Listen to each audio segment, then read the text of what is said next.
Day 7. This was the final day of driving. We left Destruction Bay, and this was probably the roughest stretch of the entire trip. The dirt roads absolutely were riddled with potholes, and not like the cute potholes, I'm talking human-sized, swallow your vehicle potholes. So honestly, shout out to Canada for marking the big ones with cones, pots, paint sticks, neon flags. You probably saved us a tire or two, maybe even our sanity. On another note, funny story. The night before, I gave Oliver a very small sedative because he was acting like a menace and I didn't want to have to deal with property damages at the hotel. Well, apparently, the sedative was a mistake. Instead of calming down, this cat had some sort of adverse reaction and fought the sedative like his life depended on it.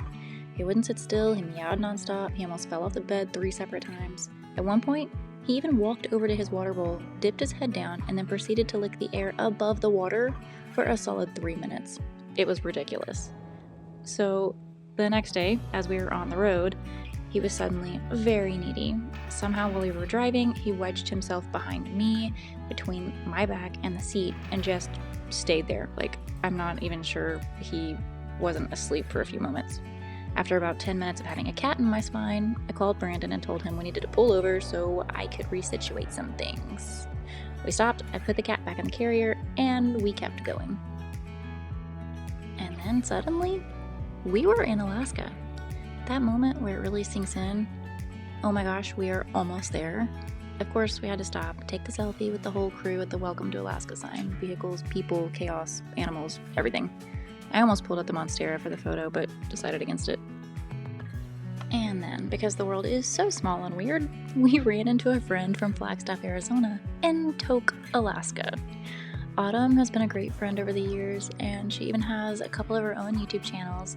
She travels the US with her dog Chloe, and I'll be sure to drop the link in the description below.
As we kept driving, the mountains started rising in the distance. Big, majestic, unreal. Every mile, we were getting closer and closer to our new home, and I just couldn't stop thinking, oh my gosh, this is like not far away from where we live now.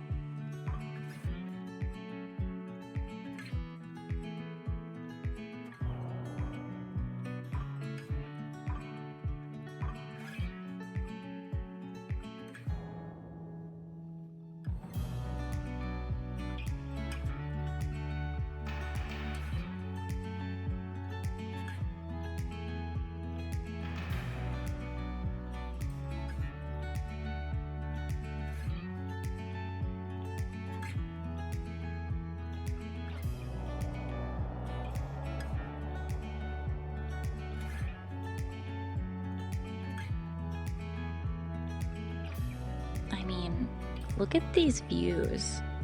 Are you kidding me? Is this real life right now? We're moving here. Oh my gosh, and then we saw our first moose. Standing in a shallow lake, just existing, completely unbothered. We actually passed, and then we both saw something in the water, and so I met up with Brandon. He pulled over. I was like, I gotta turn around and go figure out what this was. I didn't know if it was a grizzly or a moose, and so he paused, waited. I turned around and got the video because I had to find out, right? Oh my gosh. So I zoomed in.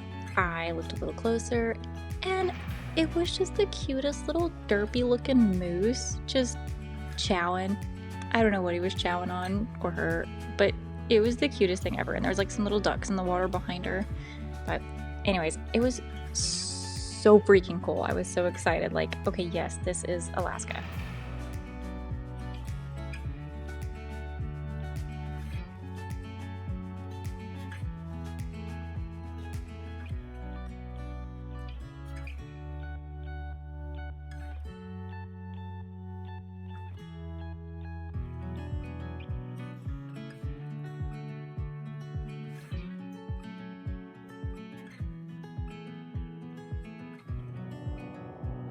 At this point, the animals were absolutely over it. Nagini was like, let me out, I want to go explore. The dog wouldn't sit down, the cat wouldn't stop meowing. It was fun. Really fun. Meanwhile, the bugs were absolutely winning. The windshield situation had become a full-blown issue. I was running out of wiper fluid, a lot of gas stations were out, and the bug buildup was so bad, it was basically opaque as I was driving down the road. Every stop meant manually clearing it just so I could see where I was going. And then we pulled over at a beautiful outlook. Like, just gorgeous. I mean, mountains all around, and just stood there for a moment, taking in the landscape that would soon surround our everyday life. Oh my god, is this real? It felt like a dream. Totally overwhelming, incredibly grounding, all at once. And then because, it just happens, we noticed as we stopped here that the trailer had another flat. But, I mean, perfect timing, honestly, because the view was great. And Brandon was able to quickly swap out the spare while we took a short little break, stretched our legs, laughed a little at the chaos, because what else can you do?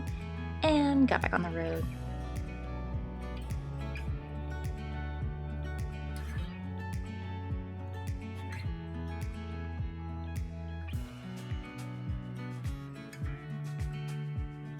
Pause.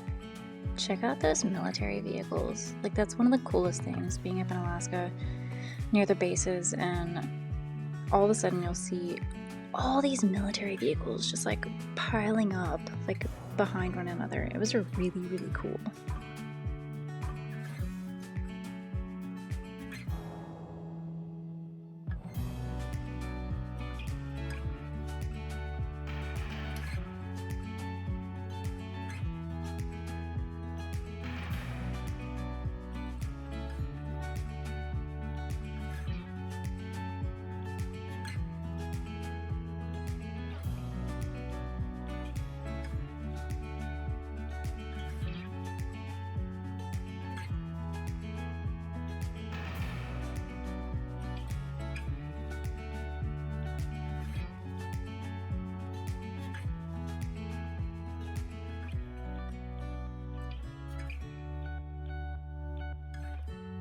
So here we were. We actually made it. While Brandon took the trailer to the house and promised he wouldn't go inside without me, I stopped at Raising Cane's for dinner at like 9:30 p.m. I pulled in, grabbed the food, and just sat there in the drive-thru like, this is real life? Like, look at this view. Like, lake, mountains, Raising Cane's drive-thru. Seriously? Anyways, after 7 days on the road, thousands of miles, dirt roads, potholes, wildlife, chaos, exhaustion, this was our backyard view. Welcome to our new Alaskan home.